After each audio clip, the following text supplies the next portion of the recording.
நீங்க தானே காஞ்சனாட்டு போனீங்க அந்த பொண்ணோட வாழ முடியலன்னு. எதுக்கு போனீங்க? எதுக்கு அந்த பொண்ணை விட்டுட்டு போனீங்க? அதுதான் முதல்ல தாலி கட்டினது தப்பு. 2 பேரும் ஒன்னா வாழ்ந்துட்டு இருந்திருக்கீங்க. நான் கேட்டேனா உங்ககிட்ட காஞ்சனா, நீ தானே தப்பு பண்ண நான் கேட்டேனா? ஆமாங்க மேடம். அவ கூட வாழ்ந்துட்டு இருக்காரு தெரியும், நீ ஏன் லவ் பண்ண நான் உங்ககிட்ட கேட்டேனா? அதே கேள்விதான் அவ கேக்குறான். அதுக்கு இவர் என்ன சொல்றாருன்னா, உங்க கூட வாழ்ந்துட்டு தான் இருந்தாரு, ஆனா உன் மேல பாசம் கிடையாது.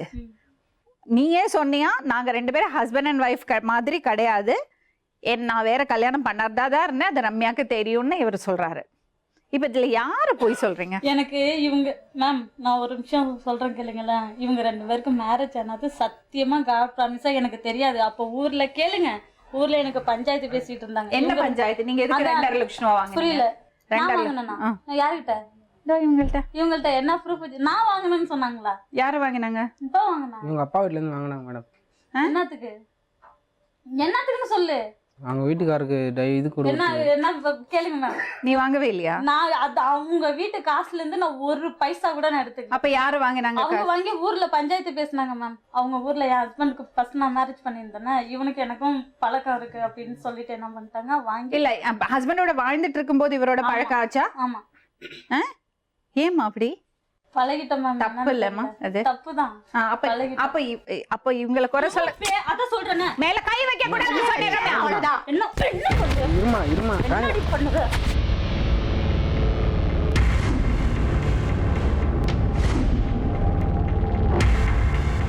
கொஞ்சம் பொறுமையா வாங்க ப்ளீஸ்.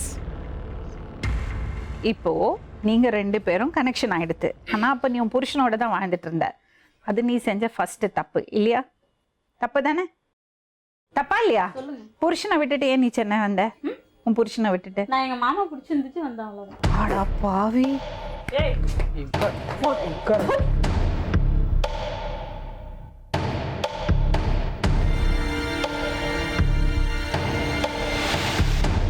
நான் சொல்றேன் உனக்கு விவரமா, உட்காரு. என்னன்னா அவங்க 2 பேரும் ஒன்னா வாழ ஆசைப்படுறாங்க, அதுதான் உண்மை.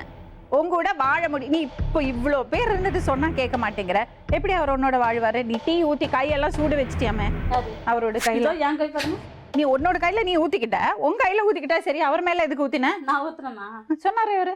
இல்ல அவங்க எடுத்து கீழே அப்படி தள்ளி ஊத்துனாங்க. நீங்க தானே சொன்னீங்க என் மேல ஊத்தினாங்கன்னு. ஏன் மேல எடுத்து ஊத்தல மேடம்? கண்ணுல இங்க குச்சியால அடிச்சாங்க சொன்னீங்கல்ல? இல்ல இங்க கீறிட்டாங்க மேடம். சொன்னீங்கல்ல. அப்புறம் வேற ஏதோ ஒண்ணு கூட சொன்னீங்கல்ல, தொடப்ப குச்சி கையில போச்சுன்னு, இவங்க தான் ட்ரீட்மெண்ட் பார்த்தாங்கன்னு. அடியே பாவி, எப்படி உன்கிட்ட பேசுதுன்னு தெரிஞ்சுதானடி நான் இந்த மாதிரிலாம் பண்ணேன். சரி, ஒரு ஹஸ்பண்ட் கூட எவ்வளவு நாள் வாழ்ந்தீங்க? யாரு கூட? உங்க ஹஸ்பண்ட் கூட 6 வருஷம் இருக்கும். 6 வருஷம். எப்படி திடீர்னு உங்களோட கனெக்ஷன் ஆச்சு? அவர்தான் நான் கேட்கணும். அவர் தான் ஏமாத்தினாராமா? அவர் தான் ஆசை காமிச்சாரு? புரியல. நாங்க 2 பேருமே தான் பழகும்.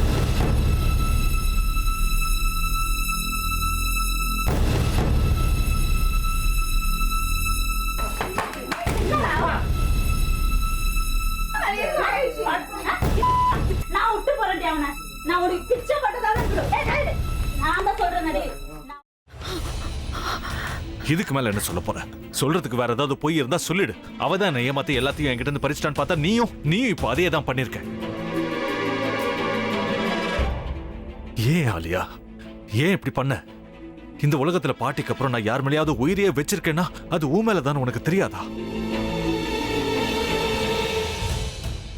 ஏன் இப்படி பண்ண ஆலியா? உனக்கு காசு பணம் அவ்வளவு முக்கியமா போயிடுச்சு, அதுக்காக நம்ம உறவை கூட மறந்துடுவியா?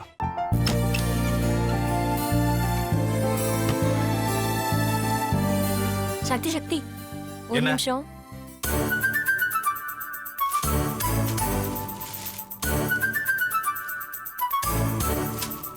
இந்தாங்க. என்ன இது? உங்களுக்கு பிடிச்ச பிராண்ட் செப்பல். இது என்ன நான் தலையில வச்சுட்டு தூங்கணுமா? சரி அதை விடுங்க. இங்க பாத்தீங்களா, டைம் பீஸ். இதோட அலாரம்க்கு தான் நீங்க டெய்லி எந்திரிக்கணும். அதெல்லாம் என் மொபைல்ல இருக்கு. முத்து, முத்து, என்னடி இவன் முத்துன்னு ஒருத்தைய உருவாக்கி விட்டான், செல்வியை மறப்பான்னு பார்த்தா எப்ப பார்த்தாலும் முத்து முத்துன்னு கூப்பிட்டு இருக்கான். முத்துவ கூப்பிட மட்டுமா செய்யறான், முத்துவ வச்சு என்னென்னமோ செய்யறான். நாம தான் இழிச்ச வாய் மாதிரி வேடிக்கை பார்த்துட்டு இருக்கோம். என்ன மறைச்சு என்ன பிரயோஜனமாயா? உனக்கு வேற குரல் போயிடுச்சு. அடுத்து அவ செல்வியை கூப்பிட்டானா என்ன பண்ண போற? உன்னுடைய விருப்பப்படியே நீ ராமநாத வீட்டு மருமகளா வாழ போற. கண்டிப்பா என்னுடைய ஸ்தானத்திலிருந்து அவன் உன்னை நல்லா பார்த்துக்குவான் அம்மா. டேய், அவரை பத்தி தான் உனக்கு தெரியும்ல. அவர் எந்த முடிவு எடுத்தாலும் அதான் ஃபைனல். நம்ம அப்பா வேணுமா வேணாமாங்கிறத நீயே முடிவு பண்ணிக்கோ. வாடா.